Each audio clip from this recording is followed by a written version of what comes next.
I bought myself an SUV of chrome and glass and steel. I loved the way it made me look and how it made me feel.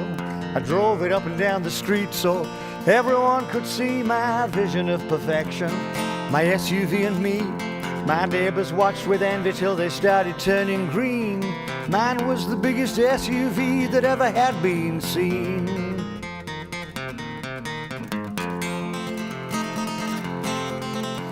I've got the Mega Magnum El Supremo Model 4 with 1,300 windows and 67 doors. It had a rocket-powered engine that could lift a jumbo jet.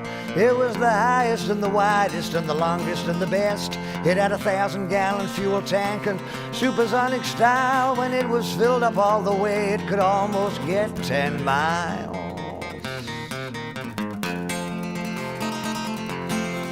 It had more lights than Las Vegas, it was something to behold. Antennas waving everywhere and hubcaps painted gold.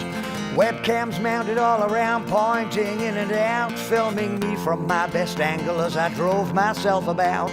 With a 2-foot thick cast iron chassis, it was solid as a rock, side to side and front to back, it took up the entire block.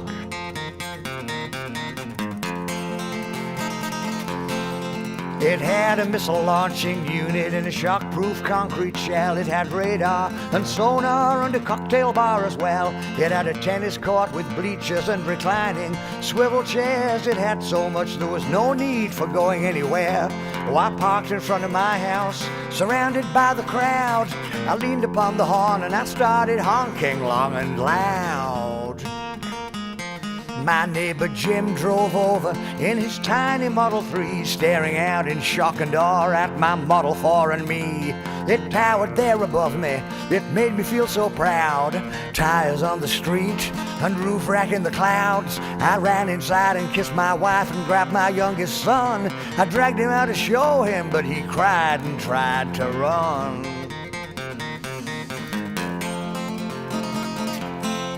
I was the master of the universe, my moment had arrived.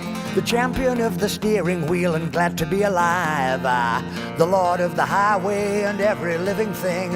I could see that Jim was on the brink of totally giving in. He'd bought the 1, I'd bought the 2, now I had the winning score. He'd got the measly Model 3 and I'd got the mighty Model 4. Yes. Next day I heard a distant rumble, then I couldn't believe my eyes. Jim had got the new Jag Access Maxus Model 5. It got bigger and bigger and bigger till he brought it to a stop. It was like the Hoover Dam with the Astrodome on top. That's when my cell phone rang, and just like that I lost my job on Easy Street. And over now the world I lived in wasn't all that sweet.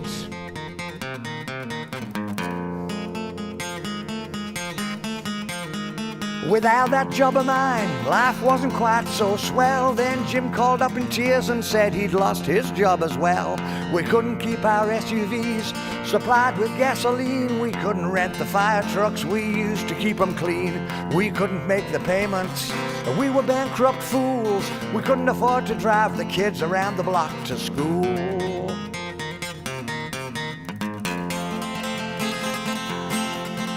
We were both desperate men and something had to be done with my dirty Tweedledee and his filthy Tweedledum. So we filled him up one final time. Then in the dead of night we drove to a deserted beach and turned off all the lights.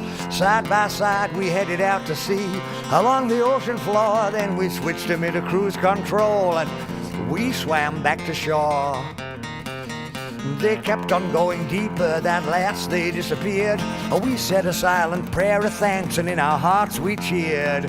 We sneaked home on the back roads, we went off to sleep, glad that they were gone and lost forever, buried deep at sea. We collected our insurance money, God, what a relief. And the fishes got to swim around 2 king-size top prize high-rise coral reefs.